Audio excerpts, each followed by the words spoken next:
27살 강수아는 우연히 회사에서 먼지 쌓인 바이올린을 발견합니다. 악기를 들자마자 한 번도 배운 적도 없는 바이올린 위로 손이 저절로 움직이고 눈물이 흘렀죠. 충격적이게도 바이올린 안에는 자기 이름과 똑같은 이름이 새겨져 있었습니다. 대표이사는 20년 전 잃어버린 딸의 이름도 강수아였다고 고백하는데, 오늘 들려드릴 이야기는 한 젊은 여성이 우연히 마주한 바이올린 한 대가 불러온 충격적인 사건입니다. 음악이 어떻게 잃어버린 기억을 깨우고 흩어진 가족을 다시 이어주는지. 하지만 그 과정에서 밝혀지는 충격적인 진실들. 지금부터 시작하겠습니다. 서울 강남구 테헤란로 고층 빌딩들이 즐비한 그곳에 IT 기업 디지털 솔루션의 본사가 있습니다. 30층 건물의 최상층, 임원실이 모여 있는 곳이었죠. 이 회사의 대표이사 장민호, 52세. 그는 20년 전 작은 벤처에서 시작해 지금은 직원 500명을 둔 중견기업의 수장이 되었습니다. 매출 1,000억 원을 넘기는 회사였어요. 하지만 성공한 기업가의 얼굴 뒤에는 깊은 상처가 숨어 있었습니다. 장민호에게는 비서가 한 명 있었습니다. 이름은 강수아, 27세. 그녀는 6개월 전 이 회사에 입사했어요. 명문대 경영학과를 졸업했고 영어와 중국어에 능통했습니다. 수아는 면접 때부터 눈에 띄었어요. 똑똑하고 침착했죠. 하지만 무엇보다 장민호의 시선을 사로잡은 건 그녀의 눈빛이었습니다. 이상하게 익숙한 눈빛이야. 장민호는 그렇게 생각했어요. 하지만 왜 그런지는 알 수 없었습니다. 수아는 일을 정말 잘했어요. 완벽주의자였죠. 대표이사의 스케줄을 관리하고 회의를 준비하고 중요한 문서를 검토했습니다. 실수가 없었어요. 하지만 수아에게는 비밀이 하나 있었습니다. 자신이 누구인지, 어디서 왔는지 정확히 모른다는 것이었어요. 수아는 외할머니 손에서 자랐습니다. 강원도 춘천의 작은 마을에서요. 할머니는 수아를 정성껏 키웠어요. 가난했지만 사랑이 가득한 집이었습니다. 20살이 되기 전까지 수아는 자신이 평범한 가정에서 태어났다고 믿었어요. 하지만 대학 입학을 앞두고 할머니가 진실을 털어놓으셨습니다. 수아야, 이제 내가 알아야 할 것 같구나. 할머니의 목소리가 떨리고 있었어요. 너는 내가 복지센터에서 데려온 아이야. 수아는 믿을 수 없었습니다. 할머니, 무슨 말씀이세요? 20년 전 춘천 복지센터에 내가 있었어. 7살쯤 되어 보이는 여자아이가 혼자 울고 있더구나. 할머니의 눈에 눈물이 고였어요. 길 잃은 너를 경찰이 데려왔다는데 넌 아무것도 기억 못했어. 그저 이름만 말했지. 강수아라고. 부모님은요? 아무도 너를 찾으러 오지 않았어. 경찰도 수사했지만 단서를 찾을 수 없었대. 수아는 그날 밤 한숨도 자지 못했습니다. 다음 날부터 수아는 자신의 과거를 찾기 시작했어요. 복지센터를 찾아갔지만 이미 폐쇄된 지 오래였습니다. 경찰서에도 가봤지만 20년 전 기록은 찾을 수 없었어요. 죄송합니다. 당시 담당 형사님도 이미 퇴직하셨고 기록도 보관 기간이 지나서 막막했습니다. 하지만 수아는 포기하지 않았어요. 대학을 다니면서도 틈틈이 자신의 뿌리를 찾으려 노력했습니다. 인터넷 커뮤니티에 글을 올리고 실종 아동 찾기 단체에도 연락했어요. 하지만 아무런 소득이 없었습니다. 졸업 후 수아는 서울로 올라왔습니다. 새로운 시작을 하고 싶었어요. 그리고 디지털 솔루션에 입사했죠. 어느 가을날 아침이었습니다. 수아는 평소보다 30분 일찍 출근했어요. 오전 7시. 빌딩은 아직 조용했습니다. 청소부들만 여기저기 보였죠. 30층 대표이사실로 올라갔습니다. 문을 열고 들어서니 넓은 사무실이 펼쳐졌어요. 한쪽 벽은 통유리로 되어 있어서 강남의 정경이 한눈에 들어왔습니다. 수아는 먼저 커피 머신을 켰어요. 장민호 대표가 출근하면 바로 커피를 드릴 수 있도록요.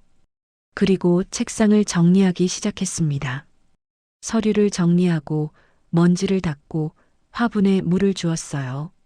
완벽하게 준비하고 싶었습니다. 책장을 닦다가 수아는 뭔가를 발견했습니다. 책장 맨 끝, 벽과 책장 사이의 좁은 틈새에 뭔가 끼어 있었어요. 검은색 케이스에 모서리가 보였습니다.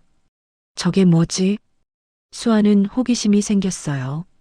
책장을 조금 밀어봤습니다. 무거웠지만 천천히 움직였어요. 틈새가 넓어졌습니다. 그곳에 검은색 카드 케이스가 세워져 있었어요. 먼지가 두껍게 쌓여 있었습니다. 오랫동안 아무도 손대지 않은 것 같았죠. 수아는 케이스를 조심스럽게 꺼냈습니다. 생각보다 무거웠어요. 책상 위에 올려놓고 먼지를 털었습니다. 케이스는 고급스러워 보였어요. 가죽으로 감싸여 있었고 금속 잠금 장치가 달려 있었습니다. 모서리는 달아 있었지만 전체적으로 관리가 잘 된 것 같았어요. 열어봐도 될까? 수아는 잠시 망설였습니다. 하지만 호기심을 이길 수 없었어요. 잠금 장치를 풀었습니다. 딸깍 소리가 고요한 사무실에 울렸습니다. 천천히 케이스를 열었어요. 그 순간 수아의 심장이 멈추는 것 같았습니다. 케이스 안에는 바이올린이 들어 있었습니다. 아름다운 악기였어요. 붉은 갈색의 나무가 부드럽게 빛나고 있었습니다. 혀는 그대로 메어져 있었고 활도 함께 들어 있었어요. 바이올린 옆에는 작은 천주머니가 있었습니다. 송진이 들어있는 것 같았어요. 수아는 숨을 멈추고 바이올린을 바라봤습니다. 이상한 느낌이 밀려왔어요. 심장이 빠르게 뛰기 시작했습니다. 손이 떨렸어요. 가슴 깊은 곳에서 무언가가 올라오는 것 같았습니다. 왜 이러지? 수아는 자신의 반응을 이해할 수 없었어요. 그저 악기일 뿐인데. 하지만 멈출 수 없었습니다. 수아는 떨리는 손을 뻗어 바이올린을 들어 올렸습니다. 가벼웠어요. 생각보다 훨씬 가벼웠습니다. 나무의 촉감이 손에 전해졌어요. 부드럽고 따뜻했습니다. 수아는 자신도 모르게 바이올린을 어깨에 올렸습니다. 자연스러웠어요. 턱받이에 턱을 대고 왼손으로 넥을 잡았습니다. 바이올린을 배운 적이 없는데도 자세가 정확했어요. 이상해. 내가 어떻게... 오른손으로 활을 들었습니다. 활을 잡는 방법도 알고 있었어요. 엄지와 중지로 활대를 잡고 새끼손가락을 활 끝에 얹었습니다. 활을 현에 댔습니다. 그리고 천천히 그었습니다. 소리가 났어요. 깨끗하고 맑은 음이었습니다. 그 순간 수아의 눈에서 눈물이 흘러내렸습니다. 왜인지 알 수 없었어요. 가슴이 너무 아팠습니다. 설명할 수 없는 그리움이 밀려왔죠. 누군가를 잃어버린 것 같은 느낌이었어요. 수아는 눈을 감았습니다. 그러자 희미하게 뭔가가 떠올랐어요. 따뜻한 손길, 부드러운 목소리. 잘했어, 수아야. 누구죠? 누가 그렇게 말한 거죠? 수아는 더 떠올리려 했습니다. 하지만 그 순간 문이 열렸어요. 뭐 하는 거요? 수아가 깜짝 놀라 눈을 떴습니다. 활이 현에서 미끄러지며 날카로운 소리를 냈어요. 돌아보니 장민호 대표가 문 앞에 서 있었습니다. 그의 얼굴이 창백했어요.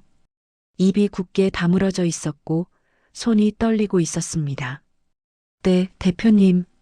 수아는 급히 바이올린을 내려놓았어요. 죄송합니다. 청소하다가 발견해서 함부로 만지면 안 되는 건데. 장민호는 대답하지 않았습니다. 그저 바이올린을 바라보고 있었어요. 그의 눈빛이 흔들렸습니다. 고통스러운 표정이었어요. 대표님, 그걸 장민호의 목소리가 갈라졌습니다. 그걸 어디서 찾았어요? 책장 뒤에 있었습니다. 정말 죄송합니다. 장민호가 천천히 방으로 들어왔습니다. 바이올린 앞에 섰어요. 한참을 말없이 바라봤죠. 그의 손이 떨리고 있었습니다. 주먹을 쥐었다 폈다를 반복했어요. 20년. 장민호가 중얼거렸습니다. 20년 만이네요. 대표님? 장민호가 수아를 봤습니다. 그의 눈이 붉어져 있었어요. 이건 제 딸의 바이올린이었어요. 수아는 숨을 멈췄습니다. 따님이요? 네. 20년 전에 잃어버렸죠. 장민호가 바이올린을 쓰다듬었습니다. 딸도 함께요. 수아는 아무 말도 할 수 없었습니다. 장민호는 창가로 걸어갔어요. 등을 돌린 채 한참을 서 있었습니다. 미안합니다. 강수아 씨, 오늘 일정 취소해 주세요. 네, 알겠습니다. 그리고 장민호가 돌아봤어요. 그 바이올린 다시 책장 뒤에 넣어 주시겠어요? 네. 수아는 조심스럽게 바이올린을 케이스에 넣었습니다. 그런데 손이 계속 떨렸어요. 케이스를 닫으며 수아는 안쪽을 봤습니다. 뚜껑 안쪽에 작은 명판이 붙어 있었어요. 금색 글씨로 이름이 새겨져 있었습니다. 강수아. 수아의 심장이 얼어붙었습니다. 내 이름? 아니에요. 우연이겠죠. 흔한 이름이잖아요. 하지만 수아는 불안했습니다. 그날 밤 수아는 잠을 이룰 수 없었어요. 바이올린이 자꾸 생각났습니다. 그리고 그 명판에 새겨진 이름. 강수아. 우연일까요? 수아는 침대에서 일어나 노트북을 켰습니다. 인터넷 검색창에 장민호 대표 가족을 입력했어요. 검색 결과가 나왔습니다. 기사들이 몇 개 보였어요. 대부분 회사 관련 기사였지만 하나가 눈에 띄었습니다. 디지털 솔루션 장민호 대표, 20년 전 실종된 딸 아직도 찾는 중. 2년 전 기사였어요. 수아는 기사를 클릭했습니다. 장민호 대표 50는 20년 전 서울대공원에서 딸 강수아 양당시 7세을 잃어버렸다. 가족들과 나들이를 갔다가 단 몇 분 사이에 딸이 사라졌고 지금까지 찾지 못하고 있다. 장 대표는 딸을 찾을 때까지 포기하지 않겠다고 밝혔다. 수아는 기사를 읽고 또 읽었습니다. 강수아 당시 7세, 7살. 자신이 복지센터에 온 나이였어요. 서울대공원. 춘천과는 멀었지만 불가능한 거리는 아니었습니다. 강수아. 자신의 이름과 똑같았어요. 수아는 손이 떨렸습니다. 설마. 아니에요. 우연이에요. 그럴 리 없어요. 하지만 가슴이 두근거렸습니다. 다음 날 아침 수아는 일찍 출근했습니다. 장민호 대표는 평소보다 늦게 왔어요. 오전 10시쯤이었죠. 대표님, 커피 드릴까요? 아니요. 괜찮습니다. 장민호의 얼굴이 피곤해 보였어요. 잠을 제대로 못 잔 것 같았습니다. 대표님, 네, 어제 말씀하신 따님에 대해서. 장민호의 표정이 굳었습니다. 죄송합니다. 제가 함부로. 아니에요. 장민호가 손을 들었어요. 괜찮습니다. 그냥 오래된 일이라서요. 혹시 따님 이름이 뭐였나요? 장민호가 수아를 봤습니다. 이상한 눈빛이었어요. 왜 물어보시죠? 그냥 궁금해서요. 장민호는 한참을 수아를 바라봤습니다. 강수아였어요. 수아의 심장이 멈췄습니다. 수아요? 네. 왜요? 수아는 입술을 깨물었어요. 그냥 제 이름과 같아서요. 장민호가 자리에서 일어났습니다. 뭐라고요? 제 이름도 강수아입니다. 방 안에 침묵이 흘렸습니다. 장민호는 책상을 꽉 잡았어요. 손이 하얗게 질릴 정도로 힘을 주고 있었습니다. 당신 이름이 강수아라고요? 네. 나이는 27입니다. 장민호가 숨을 깊이 들이마셨습니다. 강수아 씨 앉으세요. 네.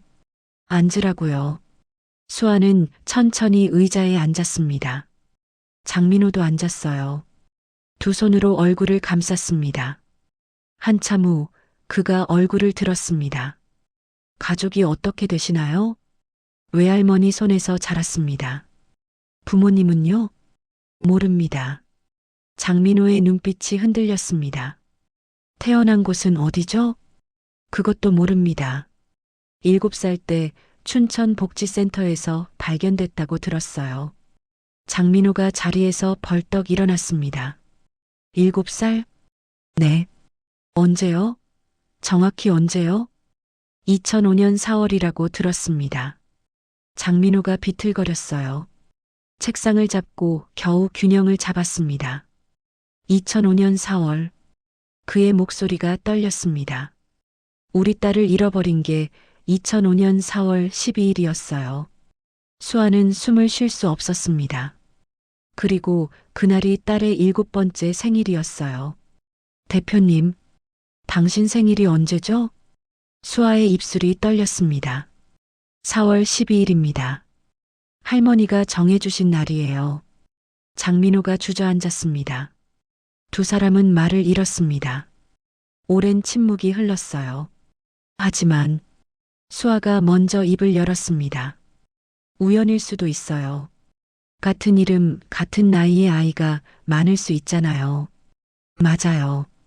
장민호도 고개를 끄덕였어요. 그렇지만 그가 책상 서랍을 열었습니다. 오래된 사진첩을 꺼냈어요. 이것 좀 봐주시겠어요? 수아가 사진첩을 받았습니다. 첫 페이지를 넘겼어요. 가족 사진이었습니다. 젊은 부부와 2명의 아이. 남자아이와 여자아이가 나란히 서 있었어요. 여자아이가 작은 바이올린을 들고 있었습니다. 수아는 숨을 멈췄습니다. 사진 속 여자아이가 자신과 닮았어요. 눈, 코, 입모양이 비슷했습니다. 이게 20년 전 사진이에요. 장민호의 목소리가 갈라졌습니다. 다음 페이지를 넘겼습니다. 여자아이 혼자 찍은 사진이었어요. 바이올린을 연주하는 모습이었죠. 그 다음 페이지. 생일 케이크 앞에 앉은 여자아이. 7개의 초를 불고 있었습니다. 사진 뒤에 글씨가 적혀 있었어요. 사랑하는 수아에게 7번째 생일 축하해. 2005년 4월 12일. 수아는 사진을 떨어뜨렸습니다. 이게 뭐예요?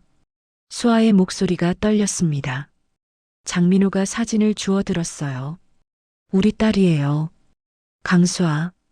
그날 생일 축하한다고 서울대공원에 갔었어요. 그의 눈에서 눈물이 흘렀습니다. 가족들이 다 함께요. 아내랑 아들, 그리고 수아. 무슨 일이? 사람이 너무 많았어요. 잠깐, 정말 잠깐 눈을 뗀 사이에 수아가 사라졌어요. 장민호가 주먹을 쥐었습니다. 경찰을 불렀죠. 공원 전체를 수색했어요. 하지만 찾을 수 없었어요. 그래서 전국을 뒤졌습니다. 사설탐정도 고용했어요.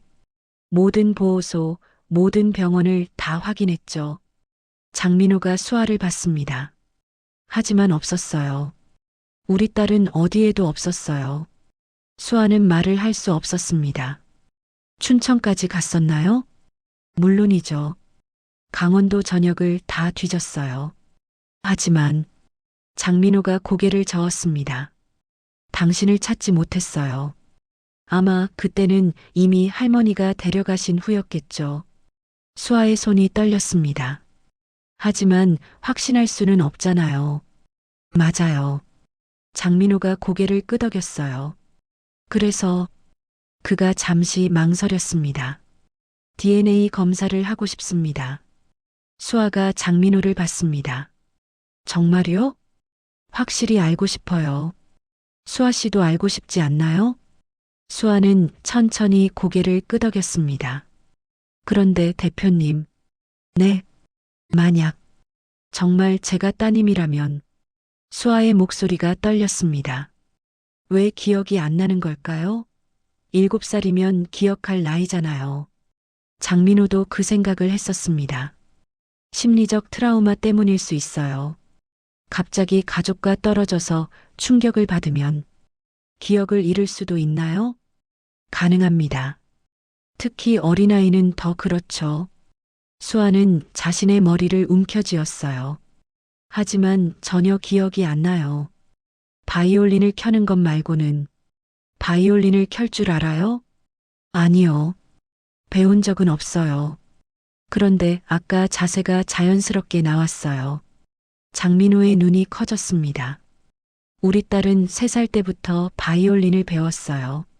정말 좋아했죠. 그래서 몸이 기억하고 있었나 봐요. 두 사람은 서로를 바라봤습니다. 검사를 하죠. 수아가 말했습니다. 확실히 알고 싶어요. 그날 오후 두 사람은 병원에 갔습니다. 대학병원 유전자 검사실이었어요. 친자 확인 검사를 의뢰하셨나요? 담당 의사가 물었습니다. 네. 장민호가 대답했어요. 구강 상피세포 채취로 진행하겠습니다. 간단합니다. 의사가 면봉을 꺼냈어요. 먼저 장민호의 입안을 문질렀습니다. 그 다음 수아의 입안을요. 결과는 일주일 후에 나옵니다. 더 빨리는 안 되나요? 장민호가 물었습니다.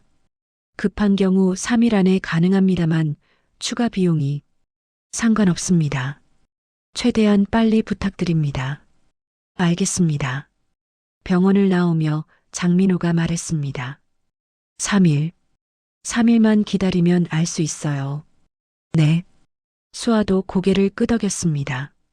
하지만 3일이 얼마나 긴 시간인지 두 사람은 아직 몰랐어요. 그날 저녁 장민호는 집으로 돌아갔습니다. 강남의 고급 아파트였어요. 50평대 아파트에 가족들이 살고 있었죠. 문을 열고 들어서니 아내 정미선이 거실에 있었습니다. 당신 왜 이렇게 늦어? 미안. 일이 좀 있었어. 장민호는 소파에 앉았어요. 정미선이 남편을 봤습니다. 뭔가 이상했어요. 무슨 일 있어? 여보. 장민호가 아내를 봤습니다. 혹시 그의 목소리가 떨렸습니다. 혹시 수아를 찾았을지도 몰라. 정미선의 손에서 컵이 떨어졌습니다. 땡그랑. 바닥에 떨어진 컵이 깨졌어요. 하지만 정미선은 신경 쓰지 않았습니다. 뭐라고? 오늘 회사에서 장민호는 모든 이야기를 했습니다. 수아가 바이올린을 발견한 것, 같은 이름, 같은 생일, 같은 나이. 정미선은 듣고 또 들었어요. 정말? 그녀의 목소리가 떨렸습니다. 정말 우리 수아일 수도 있어? DNA 검사를 했어. 3일 후면 결과가 나와. 정미선이 소파에 주저앉았습니다. 어떻게, 눈물이 쏟아졌어요. 20년이나 기다렸는데 장민호가 아내를 안았습니다. 아직 확실한 게 아니야. 기다려봐야 해. 하지만 모든 게 맞아떨어지잖아. 그래도 그때 방문이 열렸습니다. 엄마, 아빠, 무슨 일이야? 아들 장현우가 나왔어요. 25세 대학원생이었습니다. 현우야. 정미선이 아들을 봤어요. 내 동생을 찾았을지도 몰라. 현우의 얼굴이 굳었습니다. 수아를? 응. 현우는 부모님 앞에 앉았습니다. 무슨 일인데? 장민호가 다시 설명했어요. 현우는 조용히 들었습니다. 그의 눈빛이 복잡했어요. 정말 동생일까? DNA 검사 결과를 봐야 알아. 언제 나와? 3일 후. 현우는 고개를 끄덕였습니다. 나도 기다려볼게. 하지만 그의 표정은 밝지 않았어요. 사실 현우에게는 복잡한 감정이 있었습니다. 동생 수아가 사라진 후 부모님은 완전히 달라졌어요. 웃지 않았고 항상 슬퍼했죠. 현우는 부모님의 관심을 받지 못했습니다. 나는 여기 있는데 현우는 그렇게 생각하며 자랐어요. 외로웠습니다. 물론 동생이 돌아오길 바랐어요. 하지만 동시에 두려웠습니다. 동생이 돌아오면 나는 또 혼자가 되는 건가? 그날 밤 현우는 잠을 이룰 수 없었습니다. 한편 수아도 잠을 못 잤어요. 춘천의 작은 집, 할머니와 함께 사는 곳이었습니다. 수아는 할머니 방문을 두드렸어요. 할머니, 주무세요? 아니다. 들어와. 할머니가 침대에 앉아 있었습니다. 왜 안 자니? 할머니, 말씀드릴 게 있어요. 수아는 할머니 옆에 앉았습니다. 그리고 오늘 있었던 일을 전부 이야기했어요. 할머니는 조용히 들었습니다. 그래서 검사를 했구나. 네. 3일 후면 결과가 나와요. 할머니는 한참을 말이 없었어요. 할머니, 혹시 제가 진짜 그 집 딸이면? 수아의 목소리가 떨렸습니다. 전 어떡하죠? 뭐가? 할머니랑 헤어져야 하나요? 할머니가 수아의 손을 잡았습니다. 수아야. 네. 너의 친부모를 찾았다면 당연히 그쪽으로 가야지. 하지만 할머니는 괜찮아. 할머니는 괜찮아. 할머니가 미소를 지었어요. 하지만 눈가에 눈물이 맺혔습니다. 할머니는 내가 행복하면 돼. 내 진짜 가족을 찾는 게 할머니 소원이었어. 할머니. 수아가 할머니를 안았습니다. 두 사람은 그렇게 한참을 울었어요. 3일이 지나갔습니다. 가장 긴 3일이었어요. 장민호는 회사에서 일을 할 수 없었습니다. 계속 핸드폰만 봤어요. 정미선은 집에서 수아의 방을 청소했습니다. 20년간 그대로 둔 방이었어요. 현우는 학교에 갔지만 수업에 집중할 수 없었습니다. 수아도 마찬가지였어요. 회사에서 실수를 연발했습니다. 강수아 씨, 괜찮으세요? 동료가 걱정스럽게 물었어요. 네, 괜찮아요. 하지만 괜찮지 않았습니다. 드디어 3일째 되는 날 오후, 장민호의 핸드폰이 울렸습니다. 병원에서 온 전화였어요. 장민호님, 검사 결과가 나왔습니다. 병원으로 오실 수 있으신가요? 지금 갑니다. 장민호는 수아를 불렀습니다. 강수아 씨, 병원에서 연락 왔어요. 수아의 얼굴이 창백해졌습니다. 지금 가나요? 네. 두 사람은 회사를 나왔습니다. 차를 타고 병원으로 향했어요. 30분이 걸렸지만 3시간처럼 느껴졌습니다. 병원에 도착했습니다. 유전자 검사실로 올라갔어요. 담당 의사가 기다리고 있었습니다. 오셨군요. 앉으세요. 두 사람은 의자에 앉았습니다. 의사가 서류를 꺼냈어요. 결과가 나왔습니다. 장민호와 수아는 숨을 멈췄습니다. 의사가 서류를 보며 말했습니다. 친자 관계 확률. 심장이 터질 것 같았어요. 99.98%입니다. 시간이 멈췄습니다. 거의 확실합니다. 친부녀 관계가 맞습니다. 장민호의 눈에서 눈물이 흘러내렸습니다. 수아도 울고 있었어요. 정말인가요? 장민호가 떨리는 목소리로 물었습니다. 네, 확실합니다. 이 수치는 친자가 아니면 나올 수 없는 수치입니다. 의사가 서류를 두 사람에게 건넸어요. 축하드립니다. 20년 만에 재회네요. 장민호는 서류를 받아들었습니다. 손이 너무 떨려서 글자가 제대로 보이지 않았어요. 하지만 그 숫자만은 선명했습니다. 99.98%. 수아는 자리에서 일어날 수 없었어요. 다리에 힘이 풀렸습니다.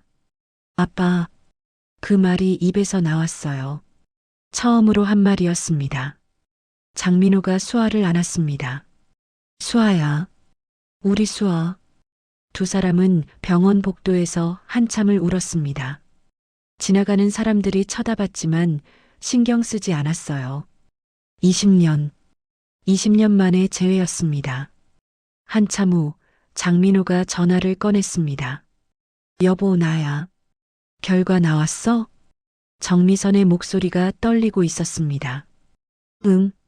장민호의 목소리도 떨렸어요. 맞아. 우리 딸이야.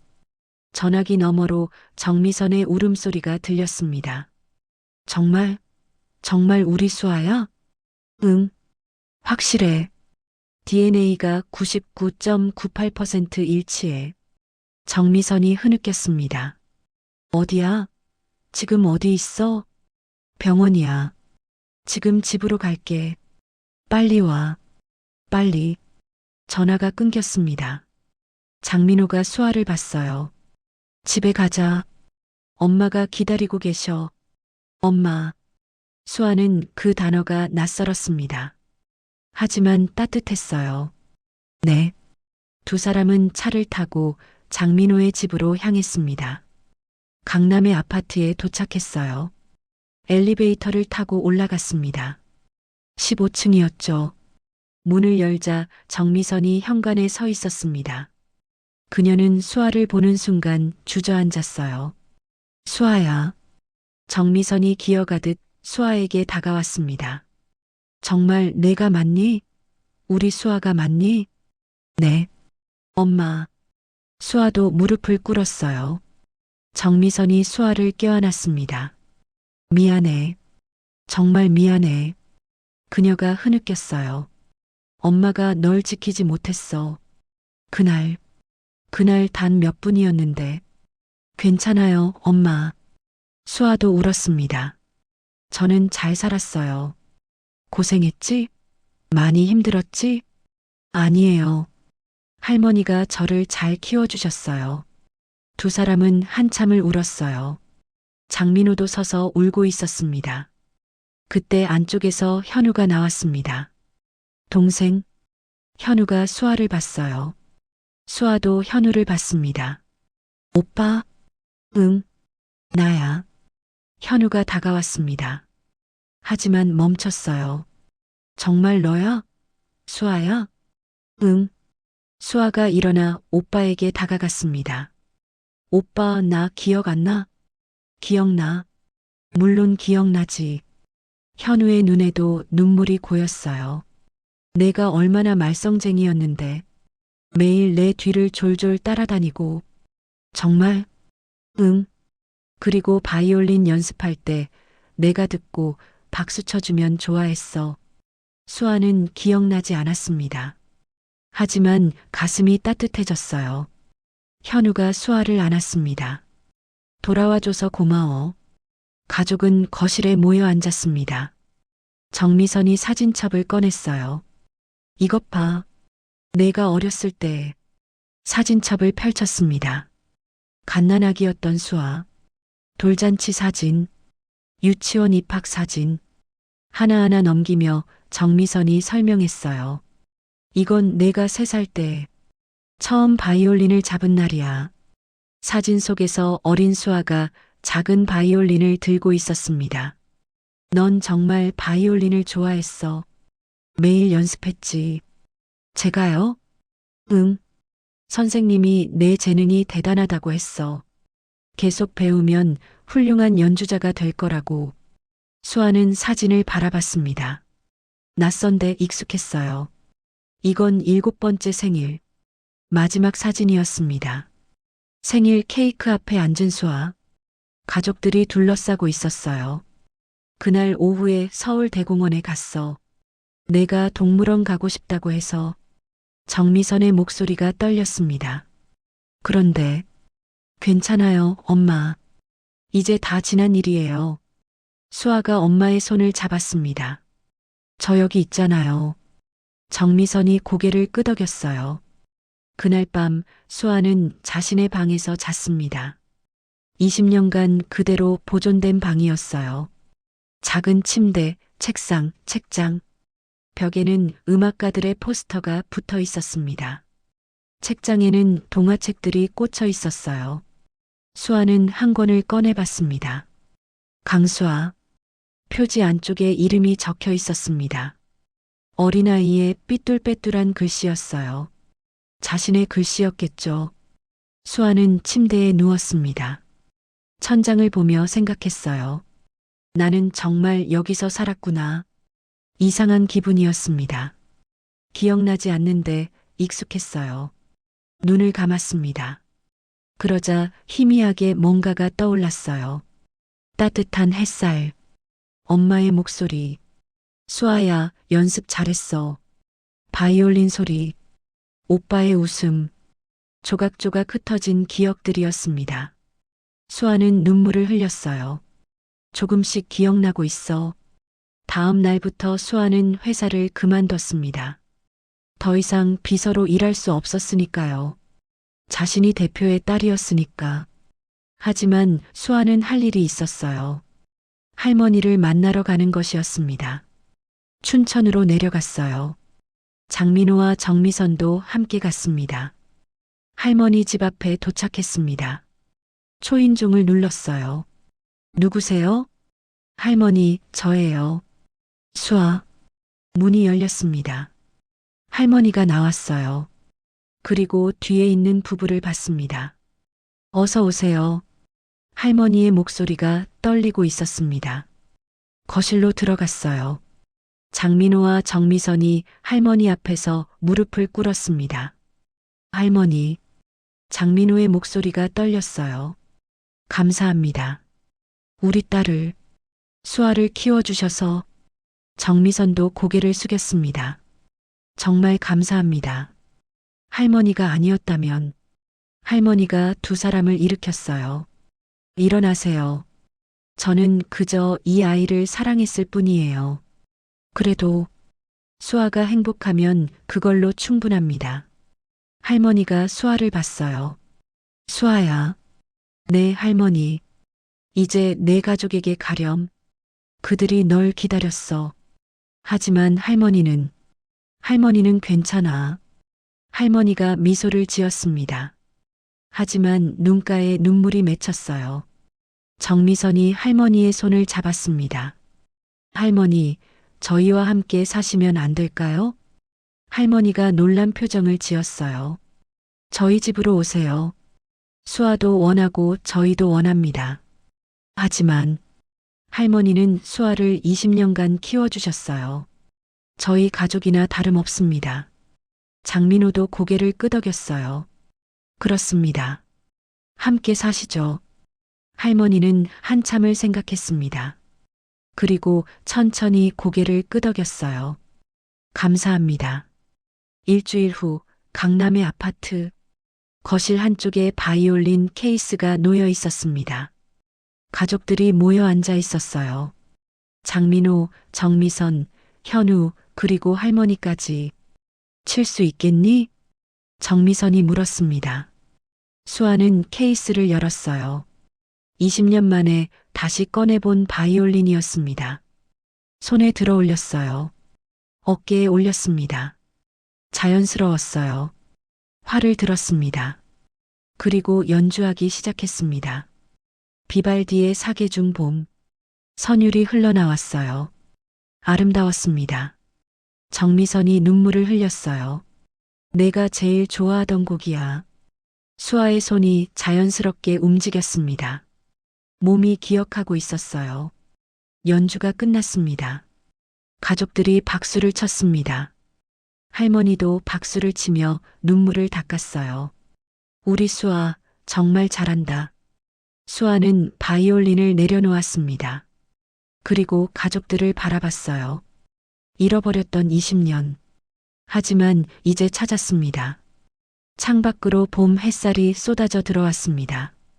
새로운 시작이었어요. 거실에는 웃음소리가 가득했습니다. 강수아는 집으로 돌아왔습니다. 20년 만에 드디어. 하지만 이야기는 여기서 끝나지 않았습니다. 한 달 후 수아는 정기 검진을 받으러 병원에 갔습니다. 담당 의사가 수아를 보더니 이상한 표정을 지었어요. 강수아 씨, 혹시 뇌 MRI를 찍어보신 적 있나요? 아니요. 왜요? 기본 검사를 했는데 뭔가 이상한 게 보여서요. 수아의 심장이 빨리 뛰기 시작했습니다. 무슨 문제가 있나요? 지금 단계에서는 확실히 말씀드릴 수 없어요. 정밀 검사를 해봐야 합니다. 일주일 후 수아는 MRI 검사를 받았습니다. 그리고 결과를 들으러 갔어요. 이번에는 부모님과 함께였습니다. 앉으세요. 의사가 심각한 표정이었습니다. 검사 결과가 나왔습니다. 강수아 씨의 뇌에 아주 오래된 외상 흔적이 있습니다. 외상이요? 네. 아마 20년 전쯤에 머리에 강한 충격을 받으신 것 같습니다. 장민호와 정미선이 서로를 봤습니다. 그게 무슨 의미죠? 기억 상실의 원인일 수 있습니다. 강한 충격으로 뇌의 일부가 손상되면 기억을 잃을 수 있어요. 의사가 MRI 사진을 보여줬습니다. 여기 보이시죠? 이 부분에 오래된 상처가 있습니다. 수아는 사진을 봤어요. 하얗게 보이는 부분이 있었습니다. 그럼 제가 머리를 다쳤다는 건가요? 네. 그리고 의사가 잠시 망설였습니다. 이 정도 상처는 자연적으로 생기기 어렵습니다. 무슨 뜻이죠? 누군가 고의로 가한 것일 가능성이 높습니다. 방안이 얼어붙었습니다. 고의로요? 장민호가 물었습니다. 네. 딱딱한 물체로 머리를 강하게 맞은 흔적입니다. 정미선이 입을 막았어요. 그럼 수아가 납치된 거예요? 의사는 대답하지 않았습니다. 하지만 그 침묵이 답이었어요. 집으로 돌아오는 차 안. 아무도 말하지 않았습니다. 수아는 창밖을 보며 생각했어요. 누가? 왜? 집에 도착해서 장민호가 말했습니다. 경찰에 신고해야겠어. 하지만 20년이나 지났는데. 그래도 해야 해. 범인을 찾아야 해. 다음 날 가족들은 경찰서에 갔습니다. 강력계 형사가 이야기를 들었어요. 20년 전 실종 사건이었다면 시효는 만료됐을 겁니다. 하지만 납치였다면요? 납치 폭행이라면 이야기가 다르죠. 하지만 증거가 필요합니다. MRI 기록이 있습니다. 장민호가 서류를 건넸어요. 형사가 서류를 봤습니다. 확실히 고의적인 상해로 보이네요. 수사해 주실 수 있나요? 당시 기록을 찾아보겠습니다. 그런데 형사가 수아를 봤어요. 강수아 씨, 혹시 그날 일이 조금이라도 기억나십니까? 수아는 고개를 저었어요. 아무것도. 최면 치료를 받아보시는 건 어떨까요? 가끔 억눌린 기억이 떠오르기도 합니다. 일주일 후 수아는 최면 치료를 받았습니다. 조용한 상담실, 부드러운 음악이 흘러나왔어요. 편하게 누우세요. 최면 치료사가 말했습니다. 눈을 감으세요. 그리고 깊게 숨을 쉬세요. 수아는 지시대로 했어요. 이제 천천히 과거로 돌아갑니다. 20년 전 당신이 7살이었을 때 치료사의 목소리가 부드러웠어요. 서울대공원에 있습니다. 가족들과 함께. 수아의 눈꺼풀이 떨렸습니다. 무엇이 보이나요? 동물원, 코끼리. 수아가 중얼거렸습니다. 엄마 손을 잡고 있어요. 오빠도 옆에 있어요. 좋아요. 계속하세요. 아이스크림을 먹고 싶어요. 엄마한테 말했어요. 그 다음은요? 엄마가 잠깐 기다리래요. 아빠랑 오빠가 화장실 간 사이에 사준대요. 수아의 목소리가 떨리기 시작했습니다. 그런데 무슨 일이 있었나요? 한 여자가 다가와요. 친절하게 웃으면서. 어떤 여자인가요? 30대, 긴 머리, 예쁜 옷을 입고 그 여자가 뭐라고 하나요? 아가씨, 길 잃었어? 엄마 찾아줄게. 그렇게 말해요. 수아의 얼굴에 땀이 맺혔습니다. 저는 아니라고 했어요. 엄마 저기 있어요 하고. 그런데요? 그 여자가 갑자기 제 손을 잡아요. 꽉 잡아요. 아파요. 수아가 신음했습니다. 조용히 해. 소리 지르면 엄마 죽여. 그렇게 말해요. 계속하세요. 무서워요. 울고 싶은데 참아요. 수아의 눈에서 눈물이 흘렀습니다. 그 여자가 저를 끌고 가요. 주차장으로. 차에 태워요. 차는 어떤 차인가요? 흰색. 승합차 같아요. 안에 다른 사람도 있나요? 남자. 운전하는 남자가 있어요. 수아의 몸이 떨리기 시작했습니다. 그 남자가 저를 봐요. 웃어요. 무서운 웃음. 그 다음은요? 차가 출발해요. 저는 소리쳐요.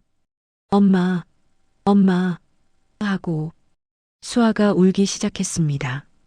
그런데 그 여자가 뭔가로 제 머리를 때려요. 아파요. 너무 아파요.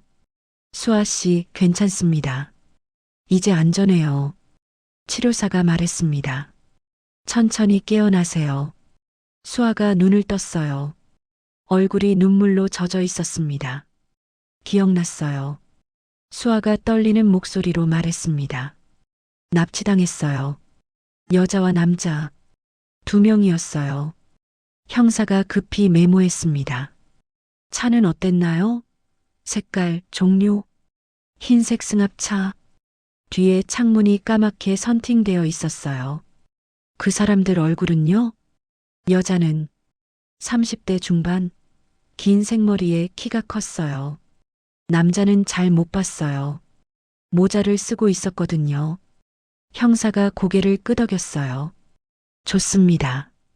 이 정보로 당시 기록을 다시 조사해 보겠습니다. 한 달이 지났습니다. 형사에게서 연락이 왔어요. 장민호 씨, 중요한 걸 발견했습니다. 경찰서로 와주시겠습니까? 가족들이 모두 경찰서로 갔습니다.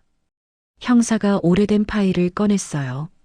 당시 서울대공원 인근에서 흰색 승합차를 몰던 사람들에 대한 신고가 있었습니다.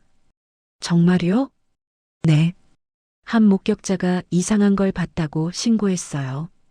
흰색 승합차에 어린 여자아이가 울면서 타는 걸 봤다고. 그래서요? 하지만 차 번호가 가려져서 추적하지 못했습니다. 그리고 형사가 사진 한 장을 꺼냈어요. CCTV 캡처 사진이었습니다. 흐릿했지만 흰색 승합차가 보였어요. 이게 그 차입니다. 하지만 당시에는 이게 수아 씨 사건과 관련 있는 줄 몰랐습니다.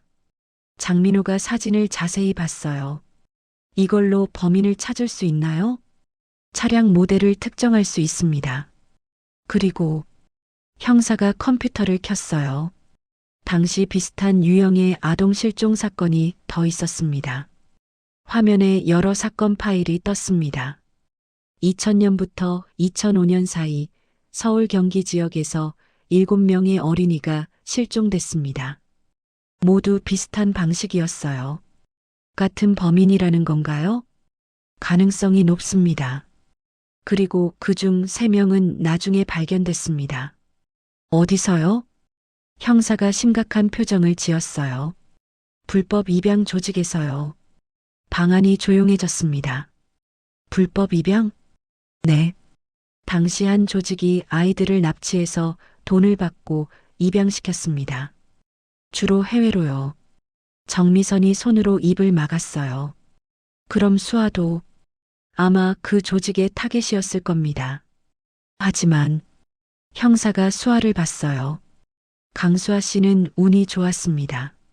머리 부상으로 조직에서 쓸모없다고 판단한 것 같아요. 그래서 버려진 거죠. 수아는 말을 잃었습니다. 버려졌다고요? 네. 아마 춘천 어딘가에 버려졌고 그걸 누군가 발견해서 복지센터에 신고한 거겠죠. 수아는 자신이 버려진 아이였다는 사실에 충격을 받았습니다. 범인은 잡았나요? 장민호가 물었습니다. 조직의 주동자들은 2008년에 검거됐습니다.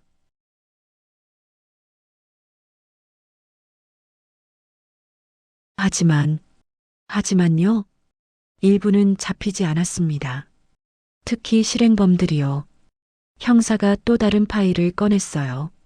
수아 씨가 기억하는 여자와 남자가 이 사람들일 가능성이 있습니다. 몽타주 2장을 보여줬어요. 수아가 사진을 봤습니다. 순간 온몸에 소름이 돋았어요. 이 사람들이에요. 수아의 목소리가 떨렸습니다. 특히 이 여자, 기억나요? 확실합니까? 네. 이 얼굴, 잊을 수가 없어요. 형사가 고개를 끄덕였어요. 이 여자의 이름은 박미란. 현재 행방불명입니다. 찾을 수 있나요? 노력하겠습니다. 하지만 15년이 넘었어요. 쉽지 않을 겁니다. 수아는 복잡한 마음이었습니다. 범인을 찾고 싶었어요. 하지만 동시에 두려웠습니다. 그날 밤 수아는 악몽을 꿨어요. 흰색 승합차, 무서운 여자의 얼굴, 머리를 때리는 통증. 아, 수아가 비명을 지르며 일어났습니다. 수아야. 엄마 정미선이 달려왔어요. 괜찮아? 엄마. 수아가 엄마를 안았습니다. 무서워요. 자꾸 생각나요. 괜찮아. 이제 안전해. 엄마가 지켜줄게. 하지만 그날 이후로도 수아는 계속 악몽에 시달렸습니다. 결국 심리 치료를 받기 시작했어요. 트라우마입니다. 심리 상담사가 말했습니다. 억눌렸던 기억이 떠오르면서 PTSD 증상이 나타나는 거예요. 치료할 수 있나요? 시간이 걸리지만 가능합니다. 꾸준히 상담을 받으시면 좋아질 거예요. 3개월이 지났습니다. 수아는 천천히 회복되고 있었어요. 그리고 바이올린이 큰 도움이 됐습니다. 바이올린을 연주하면 마음이 편안해졌어요. 악몽도 줄어들었죠.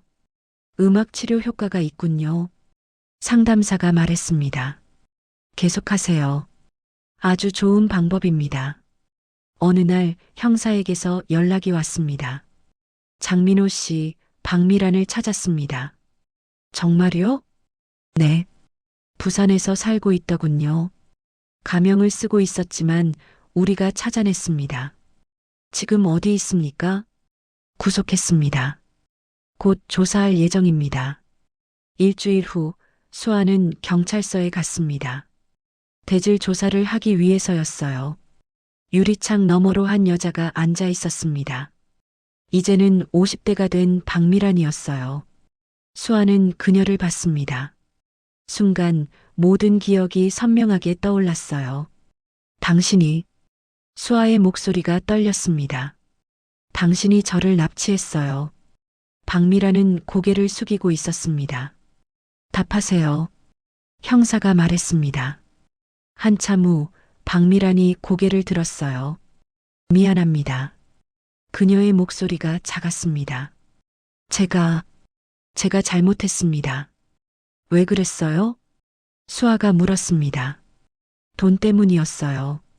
조직에서 아이 한 명당 1,000만 원을 줬어요. 박미란이 울기 시작했습니다. 하지만 당신을 차에 태운 후 저항해서 제 동료가 머리를 때렸어요. 그래서요? 피가 많이 나서 놀랐어요. 조직에 연락했더니 쓸모없다고 버리라고 했어요. 수아는 주먹을 쥐었습니다. 그래서 버린 거예요? 7살 아이를? 미안해요. 정말 미안해요. 박미란이 바닥에 머리를 박았습니다. 용서해 주세요. 제가 미쳤었어요. 수아는 그녀를 바라봤습니다. 분노가 치밀었어요. 하지만 동시에 허무했습니다. 이 사람 때문에 내 인생이. 수아는 자리에서 일어났습니다. 더 이상 보고 싶지 않아요. 밖으로 나왔어요. 장민호가 딸을 안았습니다. 힘들었지? 아빠, 수아가 울었습니다. 왜 저한테 이런 일이 일어난 거예요? 모르겠구나. 하지만 장민호가 딸의 어깨를 토닥였습니다. 이제 끝났어. 범인도 잡혔고 너도 가족을 찾았어. 맞아요. 수아가 눈물을 닦았습니다. 박미라는 재판을 받았습니다. 아동 납치, 상해 등의 혐의로 징역 10년을 선고받았어요. 피해자에게 깊은 상처를 남긴 중대한 범죄입니다. 판사가 말했습니다. 수아는 재판을 지켜봤습니다. 박미란이 끌려가는 모습을 보며 생각했어요. 이제 정말 끝났구나. 6개월 후, 수아는 많이 회복됐습니다. 악몽도 거의 사라졌고, 일상생활도 정상적으로 할 수 있게 됐어요. 그리고 새로운 도전을 시작했습니다. 음악대학에 편입한 거예요. 바이올린을 전공하고 싶어요. 수아가 부모님께 말했습니다. 정말? 정미선이 기뻐했어요. 네. 어렸을 때 제 꿈이었다면서요? 그래, 맞아. 넌 훌륭한 연주자가 되고 싶다고 했었어. 이제 그 꿈을 이루고 싶어요. 장민호가 딸을 안았습니다. 좋아. 우리가 응원할게. 수아는 열심히 연습했습니다. 20년의 공백이 있었지만 손은 기억하고 있었어요. 1년 후 수아는 첫 독주회를 열었습니다.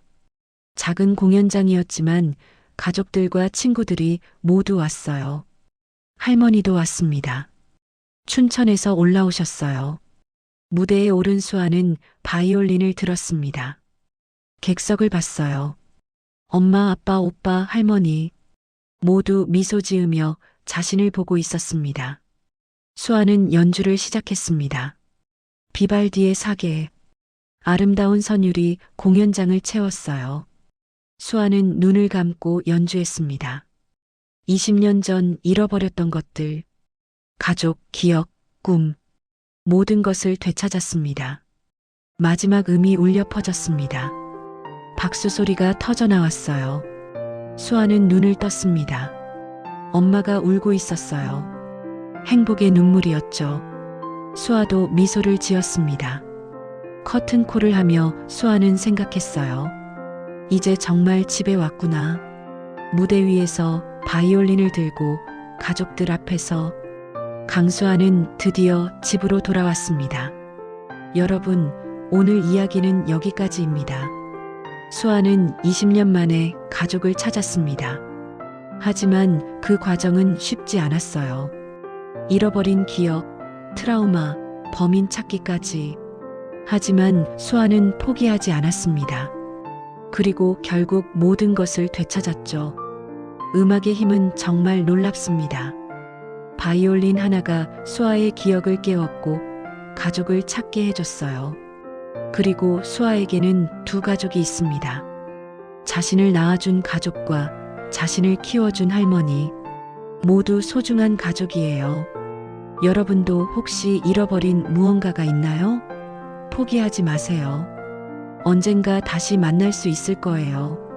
오늘도 고행김을 찾아주셔서 감사합니다. 구독과 좋아요, 알림 설정 부탁드립니다. 다음에 또 좋은 이야기로 찾아뵙겠습니다. 행복한 하루 보내세요.